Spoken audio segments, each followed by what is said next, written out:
I want to move on to our next story here in Indiana. And as we talked about up in the headlines, you can't go a week without a Todd Rokita story. You can't go a week without a Micah Beckwith story. And he's been on a tour of the state doing a bunch of town halls. And this week down in Newburgh, which is outside of Evansville, there was a bit of a scuffle. So, this from the Evansville Courier Journal. So, two people were arrested.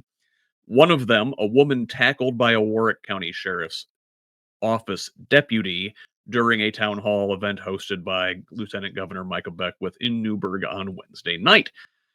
Throughout the town hall, the woman, later identified as Amanda Bennett, shouted at Beckwith, as did many other attendees, and authorities told her to stop or she would be removed after a few warnings. And before police moved to remove her, Bennett said she would leave on her own.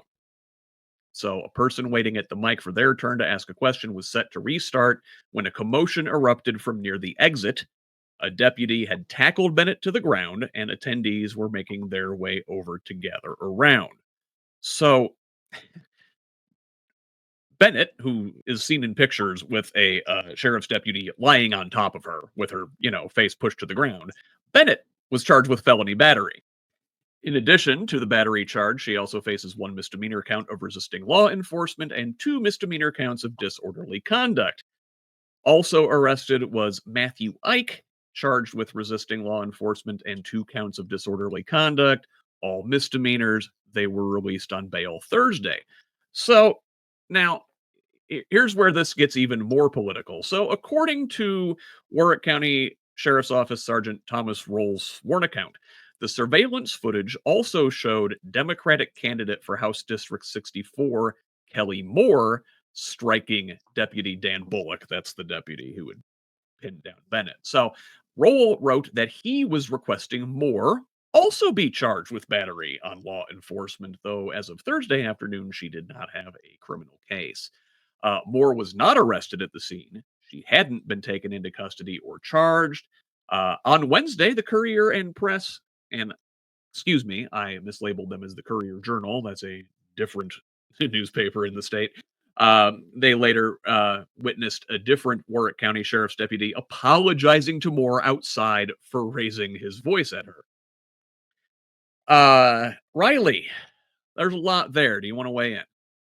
I would love to. So the two people that were arrested were identified as having been a part of Evansville Resistance, which is like a subgroup of 5051. So I know maybe a little bit more about what's going on. I won't speak to the specifics, but if you watch the video, Amanda is leaving and she, is about to turn the corner for the chairs to get towards the door, and the police officer like leans forward and starts towards her. And she's already, upset, she's already frustrated. And then this officer starts to lean towards her and he is like right up on her. And she turns around and says, "Get back. Like, step off me." And the officer raises his hands, she raises her hands and tries to like put space between her and the officer, and then he just takes her to the ground. And then so that happened, and then he puts her in handcuffs and starts leading her, or puts her away. Right before he gets her down on the ground and puts her in handcuffs, or she's on the ground, he's about to put handcuffs on her. Then there's the gentleman, and he is already on the exterior of the door, and there is an older gentleman standing there and starts body blocking the gentleman who was arrested, trying to come back around into the room. And the other gentleman uh, yells and raises his voice at the older gentleman and says, like, "Don't block me, don't push me." And then by this point, Amanda's already out in the foyer. Another officer comes and grabs, I think his name was Ike, and Hmm. gets him away and shoves him up against the wall and puts him in handcuffs. And you hear the Warwick County Sheriff's Office defending. It's like, "Oh, this is within our policies," and it's like, you guys started it. If you had left her alone and just let her get out of the room, and then like had the police made sure that she left, this none of this would have happened. But because that officer, you can see it in his eyes, it's really scary, comes up on her and starts the whole thing, and it just falls out from there. complete overuse, it's got excessive force. He could have just taken her by the arm and pull her out, but no, he decided he wanted to body slam her to the ground. You make a good observation there, and I've also flagged that story where so the sheriff review finds no wrongdoing by the deputies at the town Mhm. hall. Warwick County Sheriff Mike Wilder said use of force review by his office determined deputies' actions were consistent with the agency's policies. Now, I don't know, maybe it's just me, but I think if your policies dictate you arrest and pin people to the ground for, I don't know, looking at you funny, maybe your policies are the problem. Right. Jesse, you that look says you have some thoughts. Well, yeah, I mean, exactly. I understand that there are times when law enforcement officers are stuck like out, in the wild, right? And like there's dangerous things happening and they have to have some discretion to be able to do their jobs. That makes some sense to me, even as a, sometimes critic of some of the methods used by law enforcement. But in a public meeting with surveillance cameras everywhere, there is no risk that this like unarmed woman is going to like sabotage or ambush this officer. And so he needs to go into self defense mode, right? Like we need our law enforcement to be trained in de escalation and to help maintain the peace. And I would have the crazy theory that knocking a woman down and handcuffing her in front of a public meeting is not actually maintaining the peace, it's maintaining terror, which is exactly what dictatorships do around the world.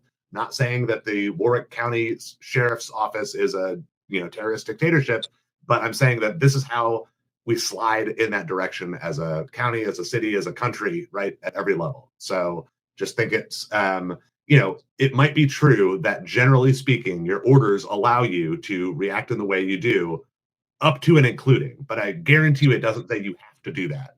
And so, like, even if they're not going to press charges against the officer or formally discipline him, they should at least be issuing a statement saying the reason we have these orders and these general rules that officers are allowed to abide by is because we think officers deserve protection. That is true. In this case, we do not feel that our officer was under severe threat, and so we don't think this is appropriate. But of course, we're not going to see that, right?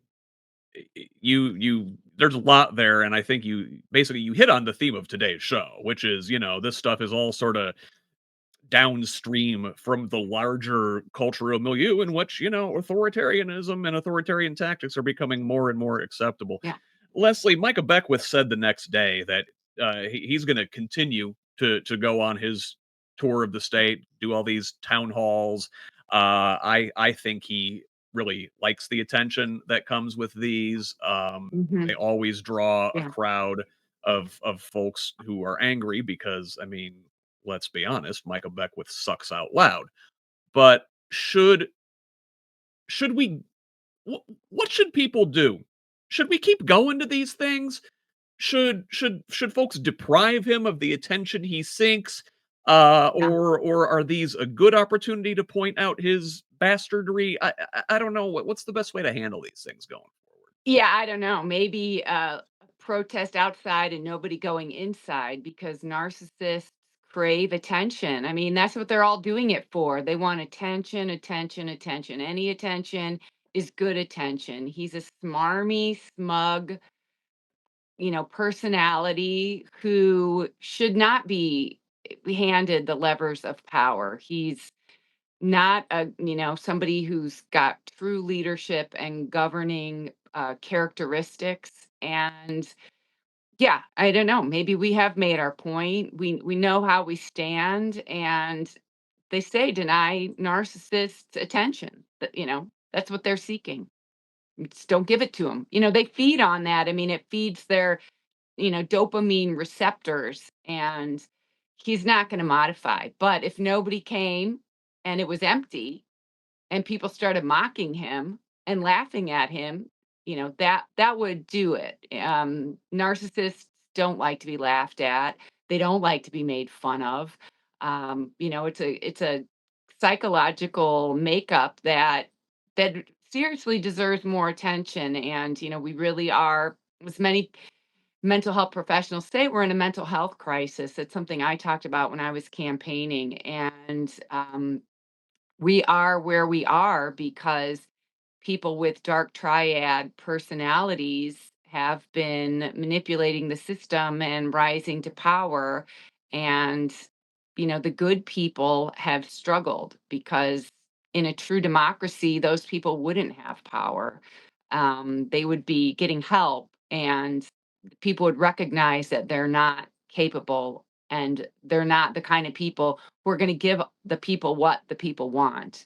What we really want is universal health care, and we want paid time leave, and we want debt relief, and we want affordable housing, and we want the prices of commodities to come down, none of which are going on right now.